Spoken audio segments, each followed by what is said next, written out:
Hello good morning everyone. तो कैसे हैं आप लोग? उम्मीद करते हैं अच्छे ही होंगे। तो आज का यह जो वीडियो है वो है नॉन हिंदी, जो 50 मार्क जो रखे हुए हैं वो आर्ट्स साइंस और कॉमर्स तीनों के लिए हैं। चलो आज हम इसके आगे देखते हैं। तो पहला क्वेश्चन है आज हमारा, संजीवनी एक है, संजीवनी क्या है? एक खंड काव्य है, ऑप्शन हो जाएगा आपका बी ख खंड काव्य है। नेक्स्ट है, संजीवनी का प्रतिपाद्य क्या है? कच्छ देवयानी प्रसंग ख। नेक्स्ट है, संजीवनी काव्य का स्रोत क्या है? महाभारत। नेक्स्ट है, संजीवनी काव्य के रचयिता कौन है?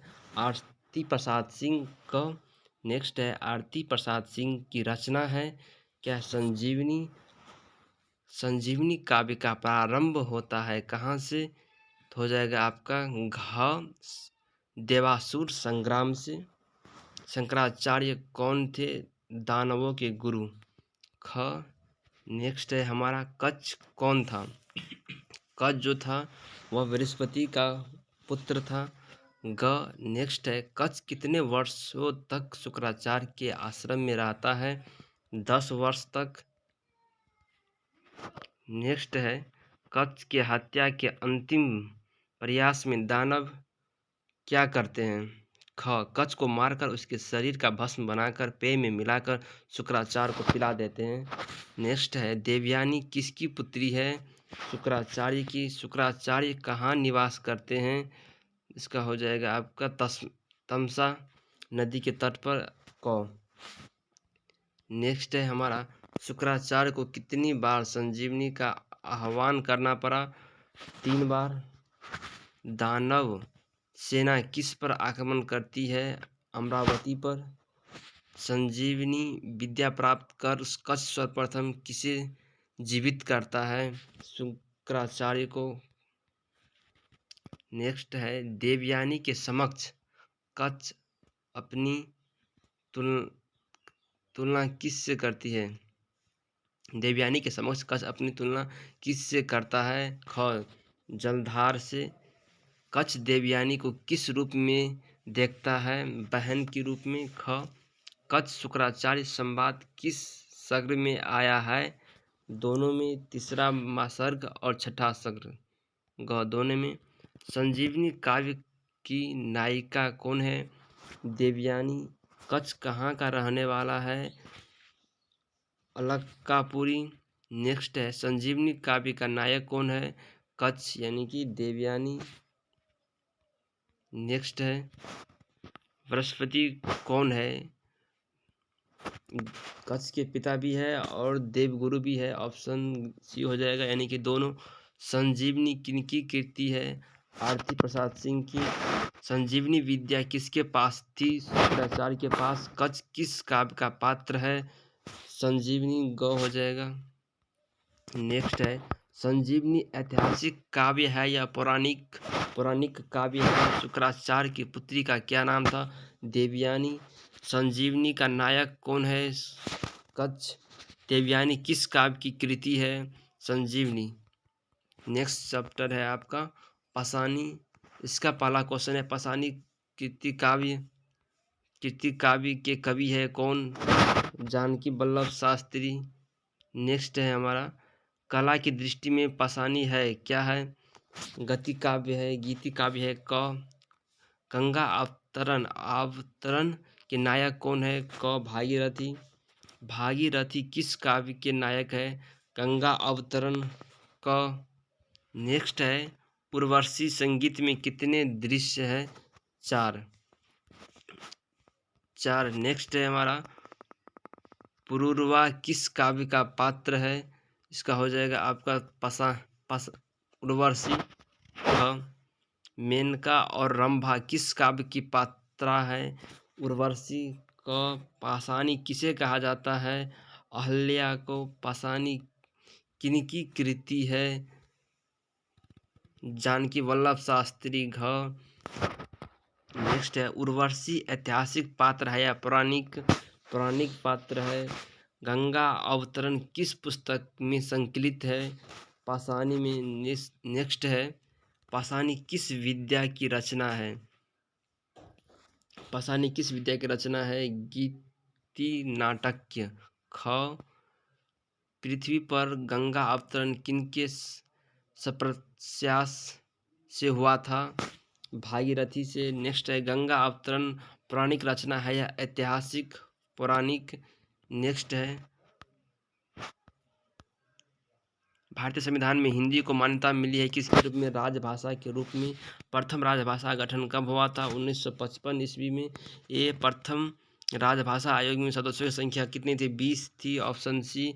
नेक्स्ट है संविधान का 17वां भाग किससे संपर्क है? 17वां भाग राष्ट्रभाषा के रूप में, राजभाषा में। ये हिंदी भाषा का प्रचलन है कहाँ पे? संपर्क भाषा के रूप में। ये हिंदी दिवस कब मनाया जाता है? 14 सितंबर को। संविधान में किस अनुच्छेद में राजभाषा राजभाषा को संविधान के किस अनुच्छेद में राजभाषा हिंदी को मान्यता दी गई है? 343 आर्टिकल। संविधान की 8वीं अनुसूची में कितनी भाषा स्वीकृत है? 22 भाषा। संविधान में हिंदी को संघ की राजभाषा के रूप में मान्यता कब मिली थी? 14 सितंबर 1949 को। इसीलिए इसी दिन विश्व हिंदी दिवस मनाया जाता है। नेक्स्ट है संविधान निर्माण के समय 8वीं अनुसूची में कुल कितनी भाषा थी? निर्माण के समय 8वीं अनुसूची में कुल कितनी भाषा थी? निर्माण के समय था 14 ही था, और उसके बाद 3 संशोधन के बाद 22 पूर गया, लेकिन ये पूछ रहा है निर्माण के समय कितना था, तो 14 ही होगा। ऑप्शन इसका गलत है। ये संविधान में प्रथम उपबंध कौन सा है राजभाषा के संबंध के निर्देश में? उपबंध आर्टिकल में नहीं है। संविधान में संसद की भाषा संबंधी प्रावधान किस अनुच्छेद में वर्णित किया है? 120 में कहा गया है जो संसद में हिंदी या इंग्लिश भाषा बोली जाएगी, जो कि आर्टिकल 120 में कहा गया है। संविधान में राज्य के विधान सभाओं की भाषा संबंधित निर्देश किस अनुच्छेद में है? इसका आंसर नहीं दिया हुआ है। नेक्स्ट है संविधान के किस भाग में राजभाषा संबंधी निर्देश दिया गया है? भाग 17, जो कि राजभाषा है, भाग 17 में। नेक्स्ट है राजभाषा संकल्प कब पारित हुआ? इनमें से कोई नहीं। नेक्स्ट है अनुच्छेद 350 में वर्णित निर्देश क्या है? भाषाई अल्पसंख्यक वर्गों के हितों की रक्षा। ये हो जाएगा इसका। नेक्स्ट है राजभाषा को अंग्रेजी अनुवाद क्या है? State language. बी। नेक्स्ट है हिंदी को राजभाषा घोषित किया गया था कब? 14 सितंबर 1948 ईस्वी को। राष्ट्रभाषा वह भाषा है जिसका संपूर्ण राष्ट्र में प्रयोग होता है। प्रयुक्त पंक्ति किस विद्वान के द्वारा कही गई थी? इनमें से कोई नहीं। डी। राजभाषा हिंदी के लिए संविधान सम्मत लिपि है देवनागरी नागरी। नेक्स्ट है राजभाषा विभाग की स्थापना कब हुआ था? 1975 ईस्वी में। भारत में राष्ट्रभाषा मानी जाने वाली भाषा कौन सी है? हिंदी। भारत की क्षेत्रीय बोलियों को संविधान की किस अनुसूची में स्थान दिया गया है? 8वीं अनुसूची, जो कि भाषा से संबंधित है।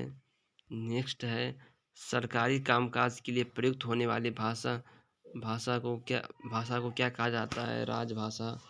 Option C. संविधान में राजभाषा का उल्लेख किस भाग में किया गया है? भाग 17 में। संविधान में राजभाषा हिंदी के लिए किस लिपि को स्वीकार किया गया है? देवनागरी लिपि को। संविधान के किस अनुच्छेद के तहत भारतीय संघ की राजभाषा हिंदी मानी गई है? आर्टिकल 343। संविधान के कुल कितने अनुच्छेदों में राजभाषा नीति संबंधित प्रावधान है? कुल 10। नेक्स्ट है अष्टम यानी कि 8वां अनुसूची में कितनी भाषा सम्मिलित है? 22। संसदीय राजभाषा समिति में कुल कितने सदस्य थे? 30। संसदीय राजभाषा संबंधी समिति में कुल कितने सदस्य थे? 30। नेक्स्ट है संविधान में हिंदी को संघ की राजभाषा के रूप में कब मान्यता मिली? 26 जनवरी 1950 ईस्वी को। संपर्क भाषा के रूप में भारतवर्ष की किस भाषा को सबसे ज़्यादा अपनाया गया है? हिंदी को। अंतर्राष्ट्रीय स्तर पर संपर्क भाषा के रूप में प्रयुक्त होने वाली सर्वप्रथम भाषा कौन सी है? अंग्रेजी। नेक्स्ट है, निम्नलिखित में कौन सा राज्य हिंदी भाषी क्षेत्र के अंतर्गत आता है? वह आ जाएगा आपका उत्तर प्रदेश, यूपी। राष्ट्रभाषा का प्रचार करना है और राष्ट्रीयता का अंग मानता हूँ, यह कथन किसका है? डॉक्टर राजेंद्र प्रसाद का। निज भाषा उन्नति है, सब उन्नति को मूल, यह प्रसिद्ध पंक्ति किसकी है? भारतेंदु हरिश्चंद्र की। नेक्स्ट है, हमारे देश में भाषा का कौन सा फॉर्मूला चलता है? त्रिभाषिक। ओके, थैंक्स, मिलते हैं नेक्स्ट वीडियो।